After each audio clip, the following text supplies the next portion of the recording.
салом алейкум, хуш омадед ба канали ман дар ютуб. Ва имрӯз ман бо шумо ҳастам, ҳуқуқшинос. Ва ғайри ин ҳаминро гуфтаниам ки дар Федератсияи Русия қонунҳои нав, навигариҳои нав, тағйироти иловаҳо ба қонунҳои нав яъне ворид шудааст дар ин соли 2023. Ман метавонам дар ин видеоам кӯтоҳакак пурра аз қонунҳое ки ба шумо лозим ҳастанд, дар ин рӯз ба шумо бениҳоят лозим ҳастанд, ман ҳамонҳоро ба шумо камакак мушаххас конкретна яъне ки мефаҳмонам. Ва шумо метавонед ки ба идораҳои дахлдор муроҷиат кунед ва аз ин қонунҳо бархурдор бошед, чунки дар зиндагии шумо инҳо сахт лозим ҳастанд. Ва ҳаминро ба шумо гуфтаниам ки баъзе инсонҳо саволҳои зиёд медиҳанд ки чанд моҳ шуд ки ман ба саволҳои онҳо ҷавоб намедиҳам ва дар бораи қонунҳо, дар бораи ҳуҷҷат кардан дар Русия ва дигару дигар. Ман ба шумо боз такрор карда мегӯям, саволҳое ки шумо ба ман медодед, ман пурра саволҳои шуморо мехондам, аммо ҷавоб намедодам. Чаро? Дар ҳамин канали ман видео ҳаст, оиди саволҳои шумо пурра ҳаст. Фақат шумо ҳамон видеоҳоро ёфта, дар ҳамин канали ман дар омада видеоҳоро ёфта худатон гӯш кунед, ҳамон саволи худатонда ҷавоб меёбед. Чунки ман вақти зиёдатӣ надорам видеое ки кардам дар он ҷо бо такроран ба саволҳо ҷавоб диҳам. Ман ба саволҳои нав, ба қонунҳои нав, ба тағйироти иловаҳои нав фақат кӯшиш мекунам ки як видео карда пешниҳод кунам, то ки мардум истифода барам. ғайри ин ба шумо гуфтаниам ки агар вақте ки ман видео пешниҳод мекунам, лайк гузоред дар видеоҳои ман, класс гузоред, ва чунки паҳн шавад видео дар ютуб ва дигарон низ истифода баранд.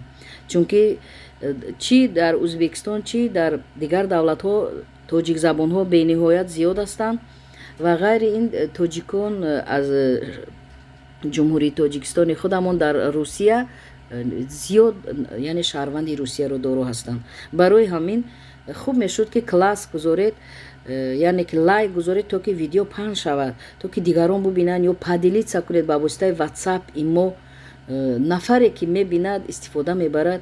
Ин ба шумо як яъне ки як савоб мерасад, як некӣ кардан ба нафаре ки муҳтоҷи ана ҳамон маслиҳат аст, муҳтоҷ ба ана ҳамон маслиҳате аст ки вай дар ҳамон зиндагӣ ҳамонро истифода мебарад.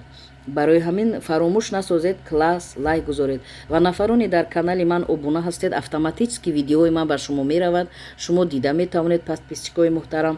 Ва нафароне ки обуна нестед, подписчик нестед, аз видеоҳои ман бехабар мемонед.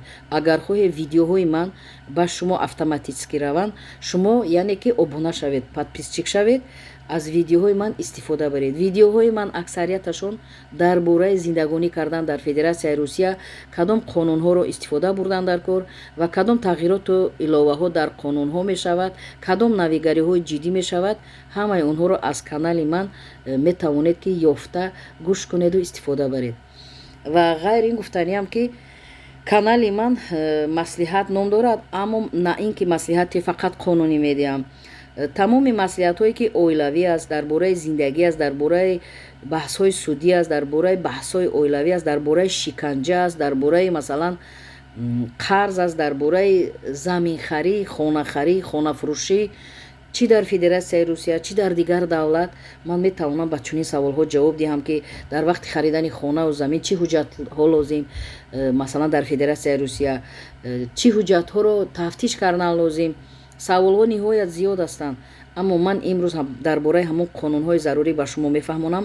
баъдан насиб оянда ба саволҳое ки шумо ба ман додед аз бораи ҳаёт, зиндагии шахсӣ, баъзи худатон ва дигарон, дар бораи шиканҷа, дар бораи харидани хона, гирифтани замин дар Федератсияи Русия ва ҳамаи инҳоро ман дар дигар видеоҳо вақт меёбам ба шумо ба саволҳои шумо ҷавоб мегардонам. ниҳоят дар соли 2023 тағйироти иловатҳои зиёд шуд. Шумо бо диққат видеоро гӯш кунед, саволҳои худро дар поёни видео дар комментария нависед. тағйиротҳо дар бораи пенсиони фонд шуд, яъне нафарони нафақа мегиранд, маъюбӣ ё ки пиронсолӣ, мебаъд справка виписка аз пенсиони фонд намегиранд, ба воситаи госуслуг мегиранд. Инро бояд бидонед, госуслуг ҳамагон доред, ҳатто шаҳрвандони хориҷӣ низ госуслуг доранд. ба воситаи госуслуг метавонед виписка, справка аз фонди нафақавӣ, аз пенсиони фонд гиред. баъдан маоши ҳадди аққал, яъне минимални размер оплата труда 16242 рубл яъне мешавад. баъд нови прожиточный минимум 3% зиёд мешавад. ҳар як шаҳрванди эрфе ҳуқуқ дорад 14375 рубл, шахсони меҳнатӣ 15669 рубл, нафақахӯр 12363 рубл ва кӯдакон 13944 рубл бояд гиранд. ва ғайри ин гуфтаниам ки дар русия 78 минтақа регион аз баъзе чизо масалан аз ҳамин нафақапулиҳо ё пособияҳо бархурдор ҳастанд, мегиранд. баъзе регионҳо регионалӣ намегиранд. барои ҳамин аз ҳамун идораҳои дахлдори ҳамун минтақаи худ ҳатман даромада пурсед, бо ҳуҷҷатҳои худ ҳатман фаҳмед ки ҳамун минтақаи шумо, региони шумо дар ҳамин 78 регион дохил мешавад ё не. ғайри ин пособия надите мегӯем барои кӯмакпулӣ ба кӯдакон аз соли 2023 бисёр навигариҳо тағйиротҳо шуд. оилаҳое ки камбизоати яъне масалан кӯдакдор ҳастанд, инчунин занҳои ҳомила бо маоши кам бояд аризаи нав диҳанд. дар ин соли нав бояд аризаи нав диҳанд. ҳатман ба соцзашита муроҷиат кунед. пособияи универсалӣ мегӯянд оилаҳои кӯдакдор ки то 17 сола ва маоши кам яъне ки ва поён аз маоши ҳадди ақал онҳое мегиранд, занҳои ҳомила дар қайди духтури занона ҳастанд, ҳатман муроҷиат кунанд. ёрдам ба онҳое мешавад ки пособияи занҳои ҳомила, пособия уход заребёнка яъне то 1.5 сола шудани фарзанд ва фарзанди 1 то 3 сола аз бюҷаи ҳамун аз регионалӣ мегирад. баъд выплата на третий ребёнок до 3 лет, яъне ки сеюм кӯдак то 3 солагӣ аз ҳамун бюҷаи яъне вай мегирад ҳамун минтақаи худ. ғайри ин регионе гуфтам ки агар нагирад, инро ҳатман бояд шумо аз соцзашита фаҳмед, регионалӣ мегиранд. ғайри ин пособия аз 3 сола то 8 сола онҳое ки аз соцзашита ин пособияро ба воситаи соцзашита мегирифтанд. ғайри ин аз 8 сола то 17 сола фарзанд онҳое ки аз пенсиони фонд мегирифтанд, инҳо низ бояд бидонанд ки яъне ки муроҷиат кунанд аз сари нав, ягон тағйироти иловаҳоро ба онҳо фаҳмонанд. ба ғайри ин ндфл мегуфтем аз ҷои кор справка доход мегирифтем, инам яъне тағйирот шуд. ҳатман аз ҷои корам фаҳмед, аз налогиам фаҳмед ки ин вобаста ба налог аст. справка доход бисёртар ба налог дахл дорад, инро аз налог ҳам фаҳмед, аз ҷои кор ҳам фаҳмед. тағйирот илова шуд оиди ндфл. ғайри ин трудовой книжка мегуфтем дафтарчаҳои меҳнатӣ, инҳо нав шуданд. нафароне кӯҳна доранд, кӯҳнаҳои онҳо дар ҷои кор меистанд то охир бемуҳлат. нафароне ки нав кор медароянд, дафтарчаи меҳнатӣ трудовой книжка нав шуд, тамоман дар он тағйиротҳои зиёд аст. нафароне ки гиранд баъд худашон мефаҳманд. ва ғайри ин индексатсия зарплата мегӯянд соли 2023 маоши ҳадди ақал такрор кардам, гуфтам ки 16242 ҳаст. баъд масалан муҳлатҳои яъне нафароне ки отпуск мегиранд, рухсатӣ меҳнатӣ мегиранд дар 1 сол 15 рӯзӣ 1 моҳда. анам нафароне ки отпуск ариза менависанд барои баромадани отпуск ҳамун истироҳатӣ, бояд ки 3 рӯз пеш аз отпуск баромадан маоши отпускнои ҳавай дода шавад. дар ин соли нав ҳамин тағйирот шуд ба қонун.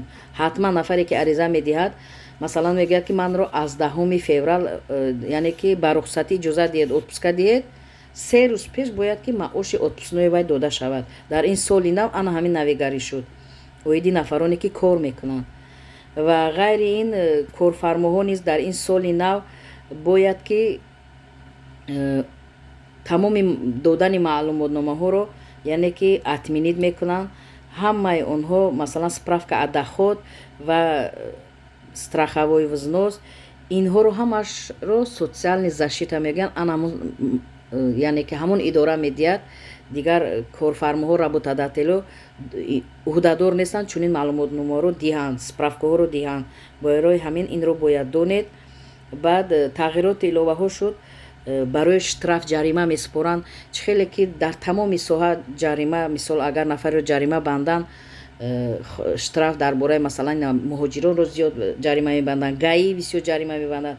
Аввал муҳлаташ 10 рӯз буд, ҳозир муҳлаташро дар ин соли нав 20 рӯз карданд. Агар нафаре ки яъне 20 рӯза интизор нашуда дар ҳамун то 10 рӯза агар ҳамун штрафа пулаша маблағаша супорад, ҳавай скидка мешавад, 50%-аш скидка мешавад. барои ҳамин ин навигариҳои зиёд бояд ки шумо донед ки дар соли нав чӣ навигариҳо шуд ва чӣ бояд истифода бурд. Баъдан пошлина мегуфтанд, масалан госпошлина оиди масалан нафароне ки ронанда ҳастанд. дар ин соли нав, соли 2023 барои регистратсия масалан госпошлина зиёд тағйиротҳо шудааст.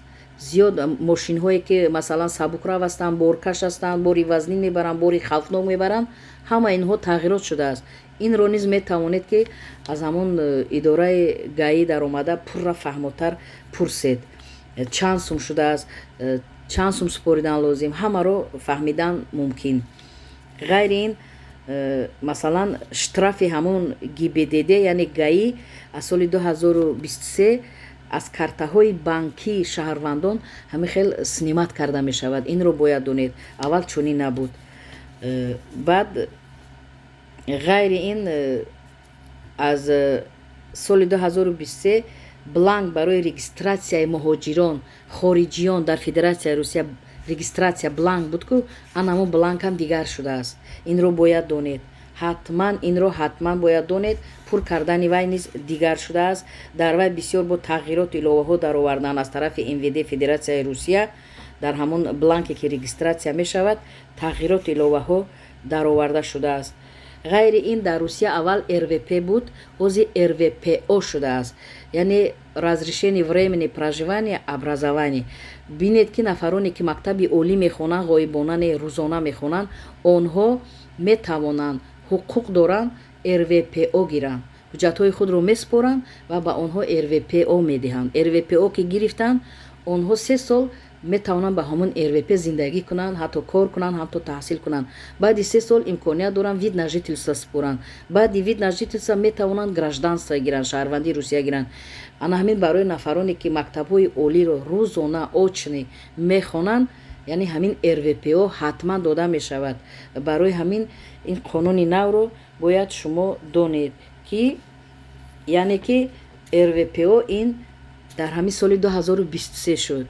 ва ғайри ин нафароне ки мактаби олӣ 3 сол хондаанд метавонанд вид на жительство супоранд. дар мактабҳои олӣ хонда истодаанд, вуз яъне виши учебни заведения, онҳо метавонанд ки ҳамин ҳуҷҷатҳои худро барои гирифтани вид на жительство супоранд, вид на жительство мегиранд, баъдан бо метавонанд ки ба шаҳрвандӣ ҳуҷҷатҳои худро супорида шаҳрванди Русия шаванд. ҳамин тағйироту иловаҳоро ба шумо фаҳмондам ва ба куҷоеш ки агар ба шумо нофаҳмо шуд, саволҳои худро дар поёни видео нависед. ғайри ин ба мақомотҳои идораҳои дахлдор рафта пурсед. масалан МФЦ равед, ҷои зист, ҳар як шаҳр МФЦ дорад. аз МФЦ метавонед фаҳмидан. оиди нафақа аз пенсиони фонд метавонед фаҳмидан. телефон доранд, официални сайт доранд. медонед ки дар Русия ҳама чӣ ба воситаи интернетан. дар хона мешинӣ, менависӣ, ҷавобро мегирӣ, сарсону саргардон намешавӣ. интернетро сарфам наравед, марҳамат ба ҳамон идораҳо рафта худатон аз пеш пурсед ба тағйироту иловаҳое ки ин сол соли 2023 шуд аз наздик шинос мешавед. ва ғайри ин гуфтаниам ки нафароне ки аз тоҷикистон омаданиед, агар имконият дошта бошед фарзандони худро дар мактабҳои олии Федератсияи Русия дохил кунед, очни яъне ки рӯзона хонанд ва онҳо бемалол метавонанд РВПО гиранд, баъди РВПО вид на жительство гиранд, баъди вид на жительство гражданство гиранд ва мин баъд падару модар метавонанд аз рӯи вай фарзанд шаҳрванди Русия шаванд. баъди шаҳрвандӣ гирифтан фарзандон метавонанд. дар амони Аллоҳ бошед.